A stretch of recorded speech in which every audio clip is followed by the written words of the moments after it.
పశ్చిమ గోదావరి జిల్లా తాడేపల్లిగూడెం ఎన్వీఆర్ హాస్పిటల్లో అరుదైన చికిత్స జరిగింది.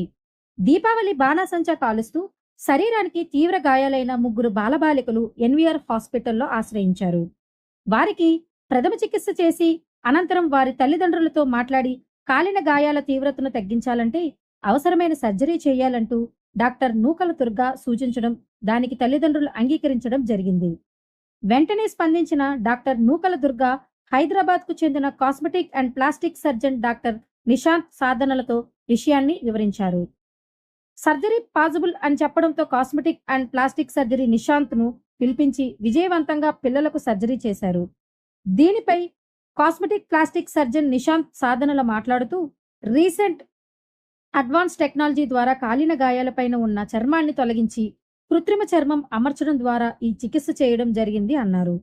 కాలిన చర్మాన్ని తొలగించి కొలాజిన్ ఓర్ వేయడం జరిగిందని, దీని ద్వారా ఇన్ఫెక్షన్ 90% తగ్గుతుందని చెప్పారు. ఈ సర్జరీ ద్వారా 10-15 రోజుల్లోనే పిల్లలు కోలుకునే అవకాశం ఉందని ఆయన తెలిపారు. తాడేపల్లిగూడెం ఆరుగల నూకలపల్లి గారి ఎన్వీఆర్ ఎమర్జెన్సీ కేర్ హాస్పిటల్లో 3 రోజులు